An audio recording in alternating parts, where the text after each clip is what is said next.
चार औरतें और पुत्र की कहानी। एक गांव में संध्या का समय था। सभी पुरुष लोग अपने अपने खेतों का काम समाप्त करके वापस घर की तरफ आ रहे थे। सभी पक्षी अपने अपने घोंसलों में जा रहे थे। तभी गांव की चार औरतें गांव के बाहर तालाब से पानी भरने आई और अपना अपना मटका भरकर बतियाने बैठ गई। पहली औरत बोली, अरे भगवान मेरे जैसा पुत्र सबको दे। उसका गला इतना सुरीला है कि सब उसकी आवाज़ सुनकर मुग्ध हो जाते हैं। इस पर दूसरी महिला बोलती, मेरा पुत्र तो इतना ताकतवर है, बलवान है कि सब उसे डरते हैं और कहते हैं कि ये तो आगे चलकर नामी पहलवान बनेगा। तीसरी औरत भी कहाँ चुप रहने वाली थी।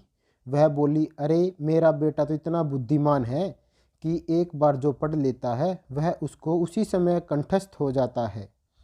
उस पर सरस्वती का वरदान है। सभी की ये बातें सुनकर चौथी औरत कुछ नहीं बोली। इतने में दूसरी औरत ने कहा, अरे बहन, आपका भी तो एक बेटा है ना, आप उसके बारे में कुछ नहीं बोलना चाहती हो? इस पर उसने कहा, मैं क्या कहूँ, वह ना तो बलवान है और ना ही अच्छा गाता है, ना ही पढ़ने में तेज है। यह सुनकर चारों स्त्रियों ने अपने अपने मटके उठाए और गांव की ओर चल दी। तभी कानों में उसके कुछ सुरीला सा स्वर सुनाई दिया। पहली स्त्री ने कहा, देखो मेरा पुत्र आ रहा है, वह कितना सुरीला गा रहा है। पर यह क्या, उसने अपनी माँ को नहीं देखा और उसके सामने से निकल गया।